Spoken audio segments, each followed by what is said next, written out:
The morning sun was just breaking through the clouds as passengers lined up to board Delta Flight 447 at Hartsfield-Jackson Atlanta International Airport.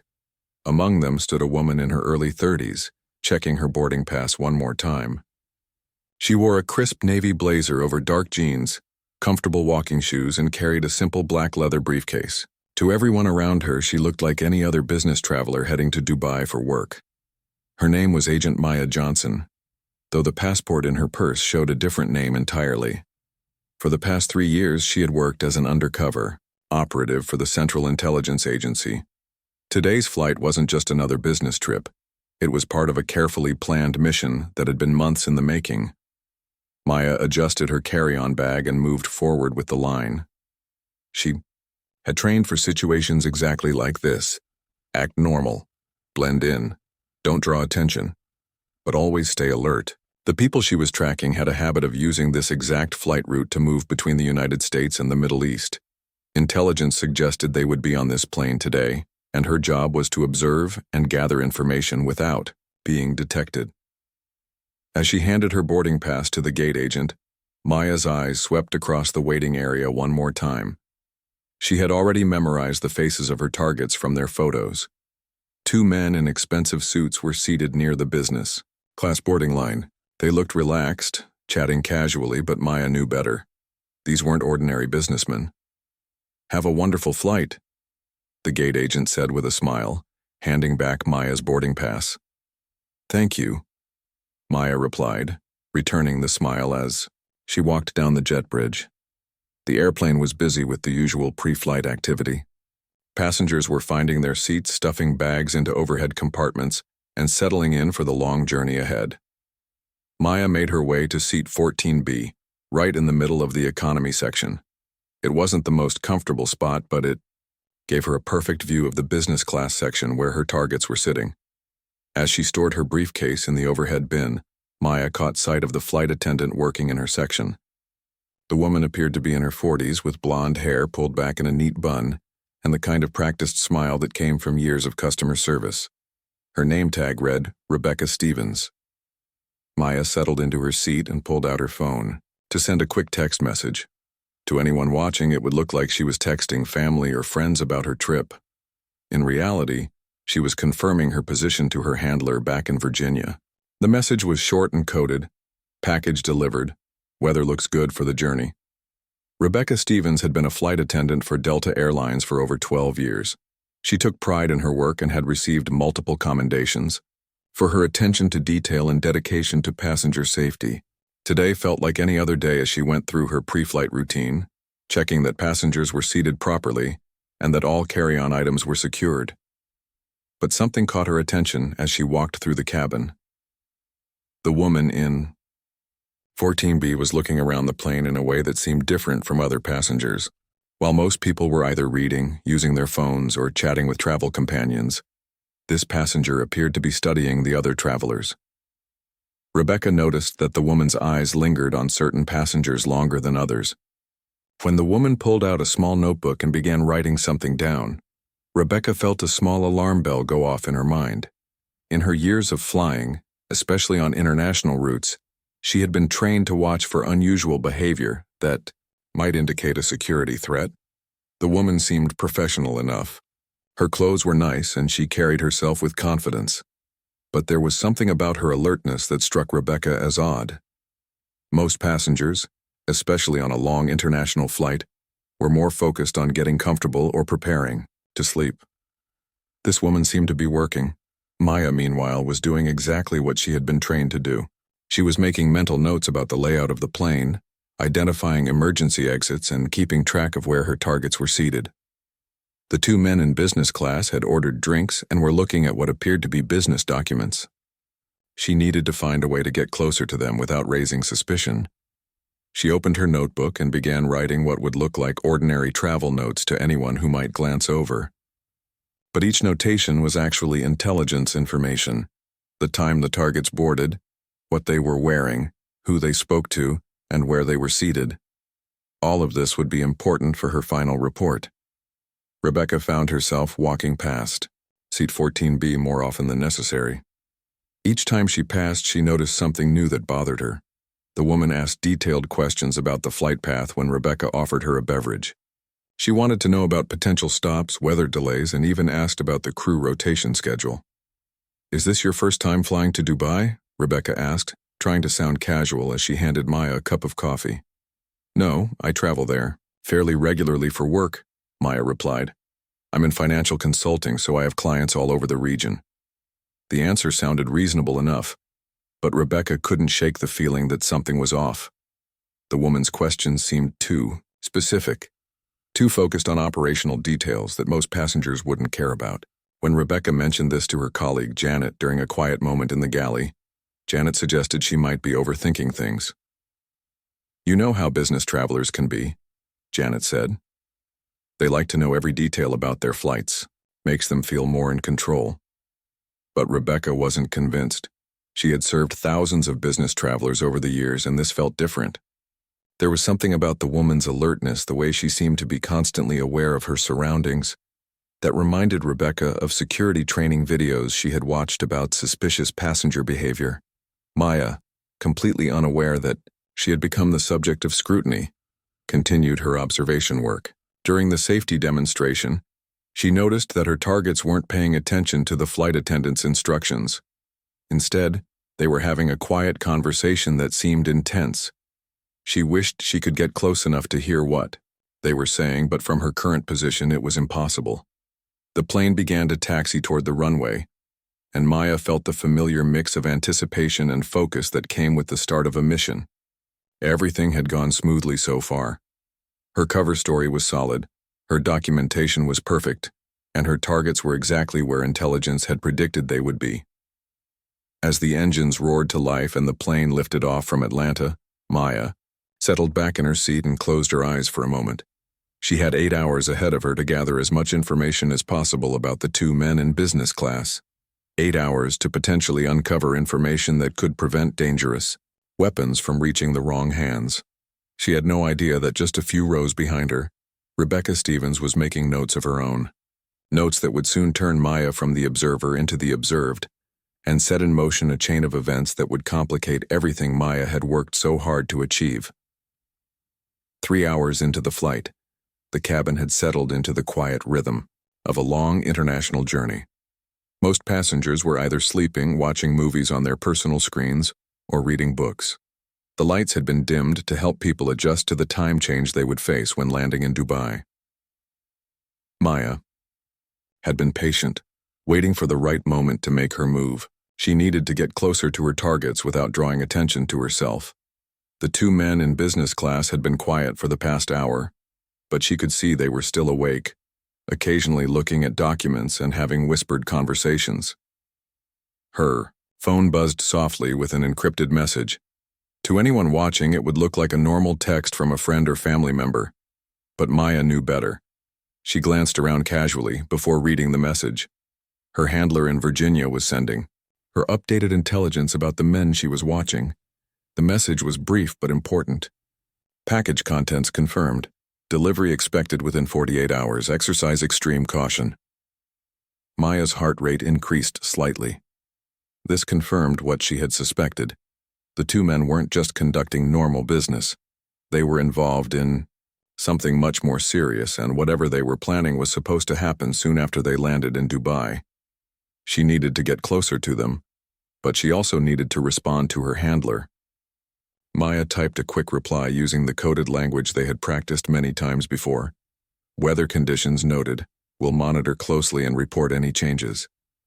What Maya didn't notice was that Rebecca had been watching her from the galley area. The flight attendant had positioned herself where she could keep an eye on seat 14B, while appearing to be busy with her normal duties. When she saw Maya typing on her phone with intense concentration, Rebecca felt her suspicions grow stronger. Rebecca had been thinking about the woman in 14B for the past 3 hours. Something about her just didn't feel right. The questions she had asked, the way she kept looking around the cabin, and now this focused texting session all added up to something that made Rebecca uncomfortable. She decided to walk through the cabin again, checking on passengers and offering drinks. As she approached Maya's row, she slowed down, hoping to catch a glimpse of what the woman was writing on her phone. Maya, trained to be aware of her surroundings, at all times, sensed someone approaching. She quickly finished her message and put her phone away, looking up with a friendly smile as Rebecca stopped beside her seat. "Can I get you anything?" Rebecca asked, trying to sound casual. "We have some snacks available, or I can bring you another coffee." "That's very kind of you," Maya replied. "Maybe some water would be nice." Rebecca nodded and made a mental note of how quickly the woman had put her phone away when she approached.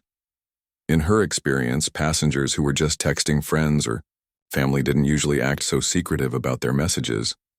"Are you traveling to Dubai for business or pleasure?" Rebecca asked, lingering beside Maya's seat longer than she normally would. "Business," Maya answered. "I have several meetings scheduled over the next few days. It's always exciting to travel to new places for work, though. Dubai is such an interesting city." The answer sounded normal enough, but Rebecca noticed that the woman's eyes kept drifting toward the business class section while she spoke. She filed this observation away with all the others she had been collecting. After bringing Maya her water, Rebecca returned to the galley where her colleague Janet was preparing the meal service for the next hour.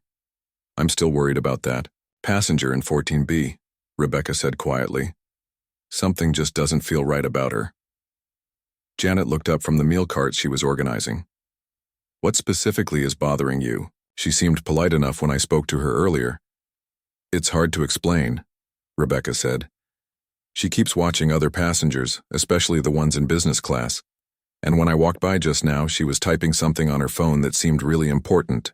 She put it away as soon as she saw me coming." Janet considered this for a moment. "You know, in our training, they always tell us to trust our instincts about passenger behavior. If something feels wrong, it probably is." This conversation convinced Rebecca that she needed to take action. She had been trained to report suspicious behavior, and everything about this passenger seemed to fit the profile of someone who might be planning something dangerous. Rebecca walked to the front of the plane and knocked quietly on the cockpit door. Captain Williams answered after checking through the security peephole. "What can I do for you, Rebecca?" he asked. "I need to speak with you about a passenger concern," Rebecca said in a low voice. "I think we might have a security issue."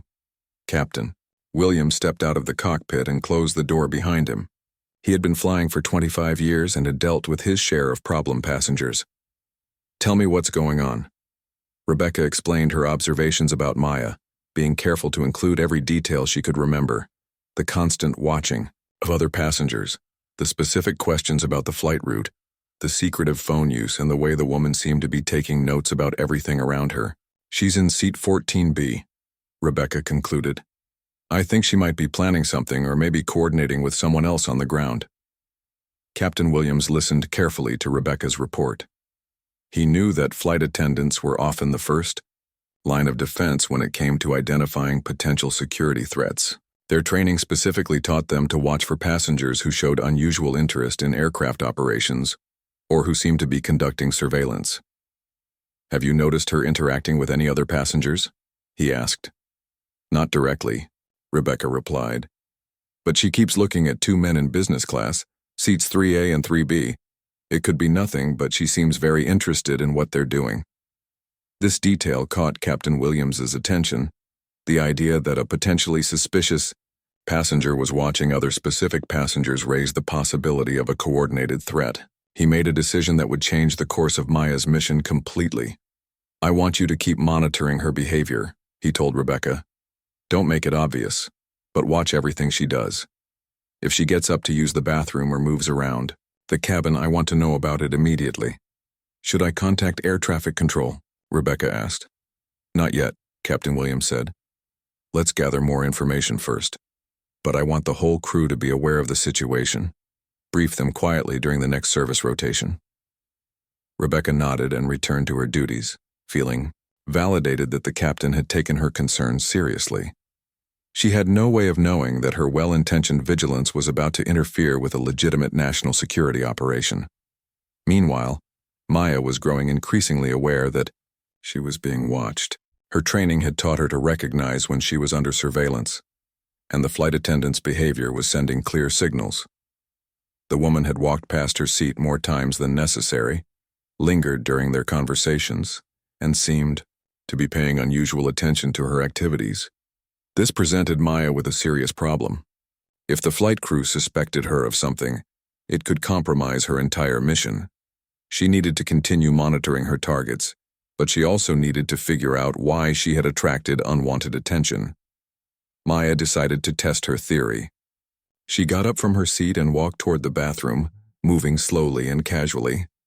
As she expected, she noticed Rebecca watching her from the galley area. When Maya returned to her seat a few minutes later, she saw Rebecca speaking quietly with another flight attendant, both of them glancing in her direction. The situation was getting complicated, and Maya knew she needed to be even more careful about how she conducted the rest of her surveillance. What she didn't realize was that her problems were just beginning, and that the flight crew's suspicions were about to escalate in ways that would put her mission in serious jeopardy. The wheels of Flight 447 touched down at Dubai International Airport with a gentle thud that woke many of the sleeping passengers. After 8 long hours in the air, everyone was eager to stretch their legs and begin whatever business had brought them to this bustling Middle Eastern hub. Maya gathered her belongings slowly, trying to appear as normal as possible.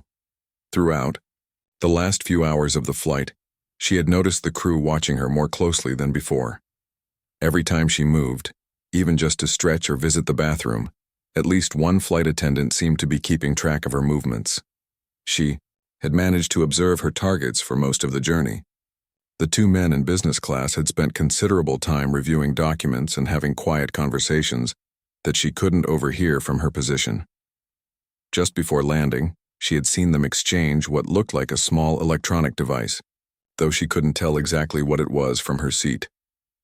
As passengers began filing off the plane, Maya stayed in her seat, waiting for the right moment to follow her targets without making it obvious.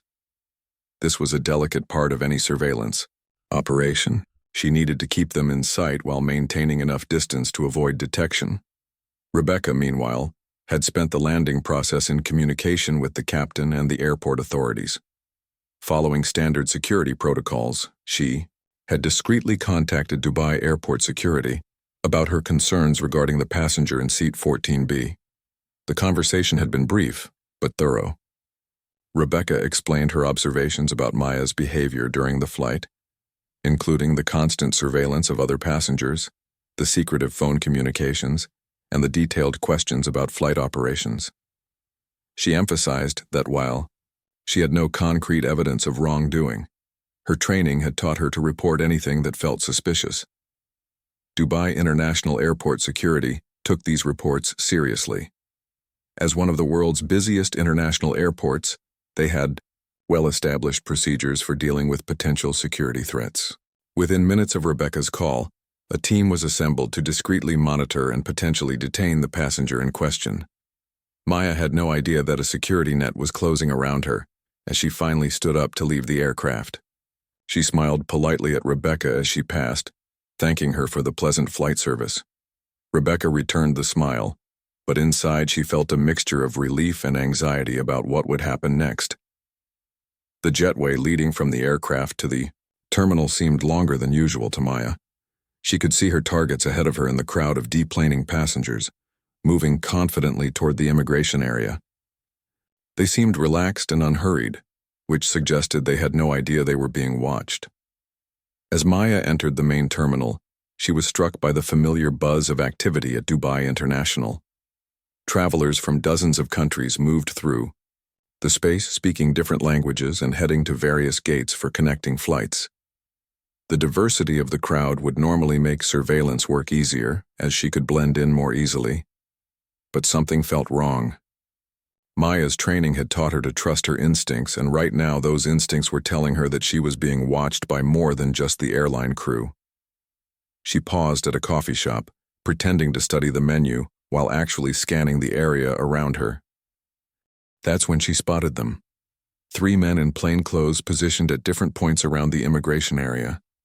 They were trying to look casual, but Maya's trained eye could see the way they were coordinating their movements and keeping her in their line of sight. These weren't airline employees or casual travelers. These were security personnel. Maya felt her stomach drop as she realized what had happened. Somehow her cover had been blown, or at least seriously compromised. The question was whether this was related to her mission, or if she had simply been unlucky enough to trigger some kind of security alert through her behavior on the plane.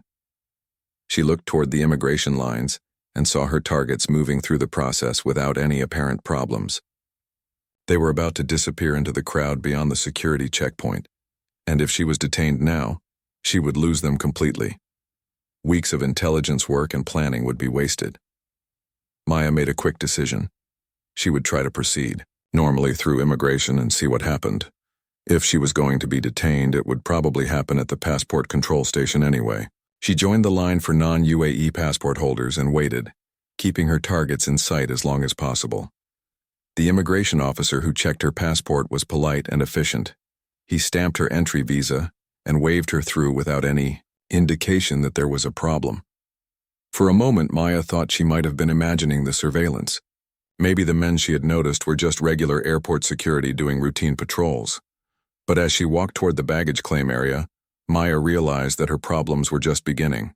The 3 men she had spotted earlier were still following her, and they had been joined by at least 2 others. They were maintaining their distance, but their coordination was becoming more obvious. Maya's targets had already collected their luggage and were heading toward the exit. She could see them in the distance walking confidently toward the taxi stand outside the terminal. In a few minutes they would be gone, and her mission would be effectively over before it had really begun. She approached the baggage carousel where luggage from Flight 447 was just beginning to appear. Maya's bag was a standard black roller case that would be indistinguishable from dozens of others. She positioned herself where she could still see the exit while waiting for her luggage to appear. That's when the security team made their move. Maya was reaching for her bag when she felt a gentle but firm hand on her shoulder. She turned to see a well-dressed man in his 40s showing her an identification card. "Excuse me, miss," he said in accented but clear English. "I'm Inspector Hassan with Dubai Airport Security. Would you mind coming with us for a few routine questions?" Maya's heart was racing, but she kept her expression calm and cooperative. "Of course," she said. "Is there some kind of problem?" "Just routine security procedures," Inspector Hassan replied. "It shouldn't take very long." Maya glanced toward the exit one more time and saw her targets disappearing through the automatic doors. Months of preparation and intelligence gathering were walking out of the airport while she was being led in the opposite direction toward a security office. 2 other security officers flanked her as they walked through the terminal. They were professional and polite, but Maya could tell this was more than just a routine check. Someone had specifically flagged her as a person of interest, and she was pretty sure she knew who that someone was. The security office was a small, windowless room with a metal desk, a few chairs, and a recording device. Inspector Hassan gestured for Maya to take a seat while his colleagues positioned themselves near the door. "May I see your passport and travel documents, please?" Hassan asked as he settled behind the desk. Maya handed over her documents, which were perfectly crafted but showed her cover identity rather than her real name or CIA affiliation. She couldn't reveal her true identity without compromising not only this mission, but potentially other ongoing operations as well. "The purpose of your visit to Dubai?" Hassan continued, flipping through her passport. "Business meetings," Maya replied. "I work in financial consulting and I have several clients in the region." Hassan nodded and made some notes. "We received a report from the flight crew expressing some concerns about your behavior during the flight. They mentioned that you seemed to be conducting surveillance of other passengers and asking unusual questions about flight operations." Maya felt a surge of frustration, but kept her voice level. "I'm not sure what they mean by surveillance. I was just observing my fellow passengers the way anyone might during a long flight. As for questions about the flight, I'm simply someone who likes to understand the details of my travel arrangements." "Can you explain why you were taking notes during the flight?" Hassan asked. "Travel journal," Maya said quickly. "I like to document my business trips for expense reports and personal records." Hassan studied her for a long moment. Maya could tell he was trying to decide whether her explanations were believable. In the meantime, her real targets were getting further away with each passing minute, and the intelligence opportunity she had worked so hard to create was slipping through her fingers. The irony of the situation wasn't lost on her. Here she was, a federal agent working to protect national security, being detained as a potential security threat because of a flight attendant's misguided suspicions. And while she sat in this windowless room answering questions, the actual dangerous individuals she had been tracking were free to continue whatever they had planned. 6 hours had passed since Maya was first brought to the airport security office. The small room felt even smaller now, and the questions from Inspector Hassan had become repetitive and increasingly detailed. He had gone through her travel history, her business contacts, and even asked about her personal relationships back in the United States. Maya maintained her cover story throughout the interrogation, but she knew that time was running out. Every hour she spent in this room was another hour that her targets had to complete whatever operation they were planning. More importantly, her handler back in Virginia would be expecting regular check-ins, and her failure to communicate could trigger emergency protocols that might expose other ongoing operations. "Miss Johnson," Inspector Hassan said, using the name on Maya's cover passport, "I'm going to need you to provide contact information for your business associates here in Dubai. We'll need to verify your story." This was exactly what Maya had been dreading. The contacts listed in her cover identity were real people who worked with the CIA to support undercover operations, but contacting them would require going through specific channels that could take hours or even days to arrange properly. "Of course," Maya replied, trying to hide her growing concern. "But I should mention that most of my meetings aren't until tomorrow. The people I'm supposed to meet might not be available to verify anything right now." Inspector Hassan studied her carefully. "We've been very patient with you, Miss Johnson, but I have to tell you that your story has some inconsistencies that concern us." Before Maya could respond, there was a knock on the office door. One of the security officers stepped inside and whispered something to Hassan in Arabic. Maya's language training allowed her to understand enough to know that someone important wanted to speak with the inspector immediately. Hassan excused himself and left the room, leaving Maya alone with the two security officers. She used this time to think through her options. She could continue maintaining her cover and hope that her handler would eventually track her down through diplomatic channels, or she could find a way to discreetly signal her real identity and try to resolve this situation more quickly. Meanwhile, 3,000 miles away in Virginia, CIA operations officer David Chen was starting to worry. Maya's last check-in had been over 8 hours ago, well past her scheduled communication window. He had tried reaching her through the secure communication channels they had established, but there had been no response. David pulled up the flight tracking information for Delta 447 and confirmed that the plane had landed in Dubai on schedule. Maya should have been in position to continue her surveillance operation by now. The fact that she wasn't responding suggested that something had gone seriously wrong. Following standard protocol, David reached out to the CIA's Dubai station to see if they had any information about potential problems at the airport. Within 30 minutes, he had his answer. The station chief reported that local sources had mentioned an American woman being detained by airport security following a report from airline crew about suspicious behavior. David felt his stomach sink as he realized what had probably happened. Maya's surveillance work during the flight had been misinterpreted as threatening behavior, and now she was stuck in an interrogation room while her targets were free to operate without being watched. He immediately began working through diplomatic channels to identify and locate the detained American. This process required careful coordination between the CIA, the State Department, and the U.S. Embassy in Dubai. They couldn't simply call the airport and demand Maya's release without potentially exposing her cover and compromising other operations. Back in Dubai, Inspector Hassan returned to the interrogation room with a puzzled expression on his face.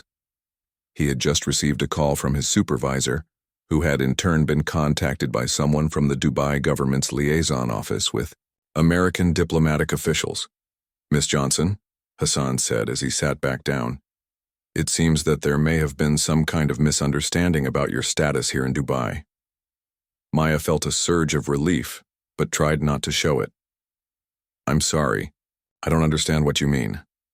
We've received some inquiries about your detention from official sources," Hassan said carefully. "It appears that your presence here may be related to legitimate business that we weren't fully informed about. Maya knew that this was her opportunity to help resolve the situation without completely blowing her cover. I do work with some government contractors back in the United States, she said. It's possible that my travel has been flagged in some security databases because of the sensitive nature of some of the financial work I do. This explanation gave Hassan a face-saving way to end the detention without having to admit that his team had made a mistake. I see, he said. Well, if you're involved in official business, we certainly don't want to interfere with that. Another knock on the door interrupted their conversation. This time, a different official entered the room. He was older than Hassan and wore a more expensive suit. Maya could tell immediately that he was someone with real authority. Inspector Hassan, the man said, I need to speak with you privately for a moment. Hassan and the senior official stepped outside, leaving Maya alone with the security guards again. Through the thin walls, she could hear the murmur of an intense conversation, though she couldn't make out the specific words. When Hassan returned 15 minutes later, his entire demeanor had changed. He looked uncomfortable and seemed eager to end the interrogation as quickly as possible. Miss Johnson, he said, we're going to release you with our apologies for any inconvenience. It appears there was some confusion about the nature of your visit to Dubai. Maya stood up, trying to appear relieved but not overly eager to leave. Thank you for your professionalism throughout this process. I understand you were just doing your job. Hassan nodded and handed her back her passport and other documents. Your luggage is waiting for you at the baggage services office. Again, we apologize for any delay to your travel plans. As Maya left the security office, she felt a mixture of relief and frustration. She was free, but her mission had been severely compromised. Her targets had been gone for over 6 hours now, and there was little chance of picking up their trail again without starting completely over. She collected her luggage and made her way to the taxi stand outside the terminal. The bright Dubai sunshine felt wonderful after hours in the windowless interrogation room, but Maya's mind was already focused on damage control. She needed to contact her handler, file a complete report on what had happened, and try to salvage whatever intelligence opportunities might still exist. As her taxi pulled away from the airport, Maya thought about the flight attendant who had started this whole chain of events. The woman had been doing what she thought was right, reporting suspicious behavior that she genuinely believed might represent a security threat. In other circumstances, that kind of vigilance might have prevented a real attack. But in this case, the flight attendant's assumptions had been wrong, and her report had interfered with a legitimate national security operation. Maya wondered if the woman would ever learn about the consequences of her actions, and whether that knowledge might change how she approached similar situations in the future. The irony of the situation wasn't lost on Maya. She was a federal agent, whose job was to protect American interests and prevent terrorist attacks. But because of how she looked and acted, she had been treated as a potential threat instead of being recognized as someone working for the same goals as the security personnel who detained her. As the taxi navigated through Dubai's busy streets, Maya began planning her next moves. The mission wasn't over yet, but it would require a completely different approach now. And somewhere in the back of her mind, she made a mental note to include this incident in the training materials that new agents would study in the future. 2 weeks after the incident in Dubai, Maya sat in a conference room at CIA headquarters in Langley, Virginia. The debriefing had taken most of the morning, and now she was working with a team of analysts to write a comprehensive report about what had gone wrong with the operation. The targets she had been tracking had vanished completely after her detention at Dubai airport. Intelligence suggested they had continued with their planned activities, but without surveillance, the CIA had lost a valuable opportunity to gather information about their network and future operations.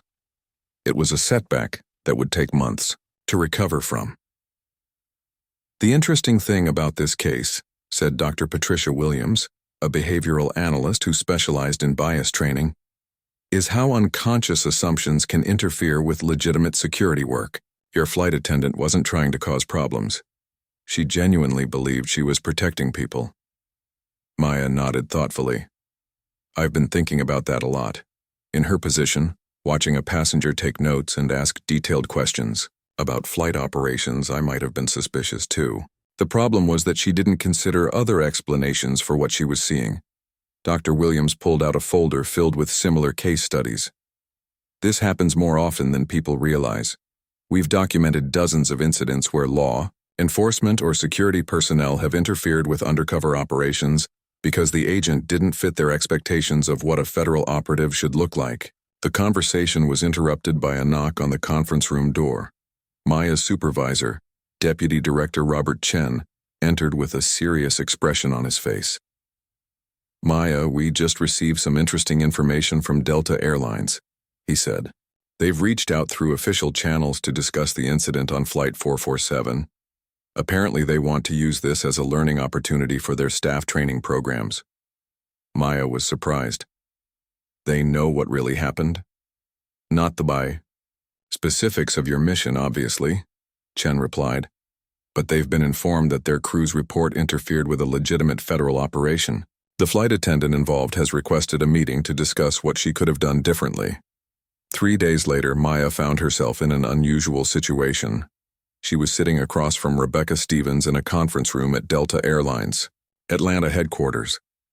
Between them sat a Delta security manager and a representative from the Department of Homeland Security, who specialized in aviation security training.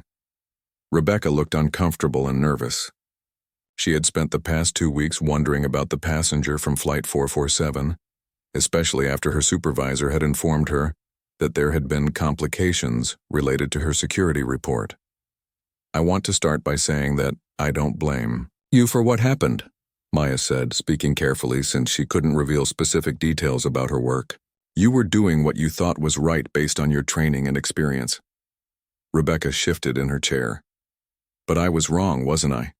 You weren't actually a threat to anyone. No, I wasn't, Maya confirmed. But the behavior you observed wasn't completely unreasonable to question. The problem was in how those observations were interpreted and what assumptions were made. The DHS representative, Agent Thompson, opened a training manual he had brought to the meeting. This is exactly the kind of scenario we use in our advanced security training programs. The challenge is teaching people to recognize genuinely suspicious behavior while avoiding bias-based assumptions. Rebecca leaned forward, clearly wanting to understand where she had gone wrong. Can you help me understand what I should have looked for instead? I mean, you were watching other passengers and taking notes. That seemed suspicious to me. Maya chose her words carefully. There are legitimate reasons why someone might need to observe their surroundings during travel. Business travelers, security, professionals, law enforcement officers, and even people with anxiety disorders might display heightened awareness. The key is looking at the totality of someone's behavior, not just isolated actions. Agent Thompson nodded and pointed to a section in his manual. One of the things we teach is to look for clusters of behaviors, not just individual actions. Was the person trying to hide their activities? Were they nervous or agitated? Did they seem to be coordinating with others? Were they asking questions that seemed designed to probe security procedures? Rebecca thought back to her interactions with Maya. You didn't seem nervous, she admitted, and you weren't trying to hide what you were doing. You answered my questions directly and were polite throughout the flight. Exactly, said the Delta security manager. Genuinely suspicious individuals often display anxiety, evasiveness, or hostility when questioned by crew members. They might also show unusual interest in aircraft security procedures or restricted areas. Maya decided to share something that might help Rebecca understand the broader implications of what had happened. The other issue is that your report pulled security resources away from other potential threats. While I was being questioned in Dubai, the actual people who should have been watched were free to continue their activities unobserved. This hit Rebecca hard. She had never considered that her mistake might have had consequences beyond just inconveniencing an innocent passenger. I never thought about it that way, she said quietly. Agent Thompson saw this as a teaching moment. This is why we emphasize the importance of thorough observation before making reports. False alarms don't just waste time and resources. They can actually make everyone less safe by diverting attention from real threats. The Delta security manager pulled out a revised training protocol that the airline had been developing. We're implementing new procedures based on this incident and others like it. Flight attendants will receive additional training on recognizing unconscious bias and understanding the difference between vigilance and profiling. Rebecca looked at the training materials with interest. What should I have done differently? I mean, if I saw the same behavior again, how would I handle it better? Maya thought for a moment before answering. You could have observed longer before making assumptions. You could have looked for other explanations for what you were seeing. And you could have asked yourself whether your concerns were based on specific threatening behaviors or just on general discomfort with someone who seemed different.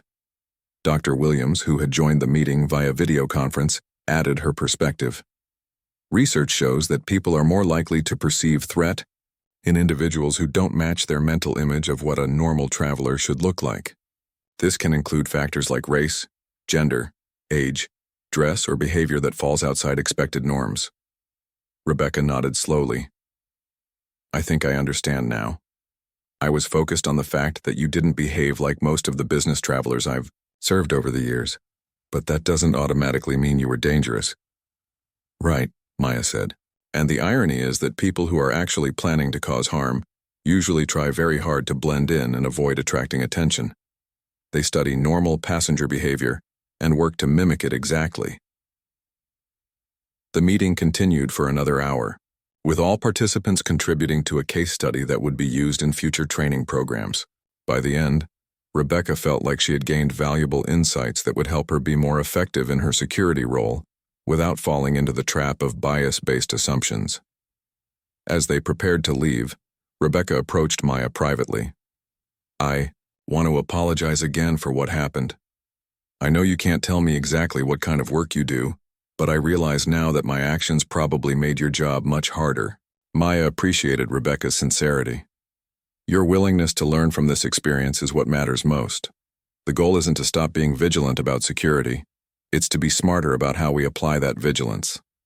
6 months later, the incident from Flight 447 had become a standard case study in security training programs across multiple government agencies. Maya's experience was being used to teach new agents about the challenges of maintaining cover in an environment where heightened security awareness could sometimes work against legitimate operations. Rebecca, meanwhile, had become one of Delta's most effective trainers for the new bias awareness program. Her first-hand experience with the consequences of unconscious assumptions made her uniquely qualified to help other flight attendants understand the importance of careful observation and critical thinking in security situations. The case also led to improved coordination between airlines and federal agencies, creating better channels for verifying the legitimacy of passengers whose behavior might seem unusual, but who were actually conducting authorized activities. Most importantly, both women had learned valuable lessons that made them better at their respective jobs. Maya had gained insights into how her surveillance techniques might be perceived by others, leading her to develop more subtle observation methods. Rebecca had learned to question her own assumptions and look for multiple explanations before concluding that someone posed a threat. The incident that had started with a simple misunderstanding had ultimately led to improvements in security training and procedures that would benefit countless travelers in the future. Sometimes, Maya reflected, the most important lessons come from the mistakes we make when we're trying to do the right thing.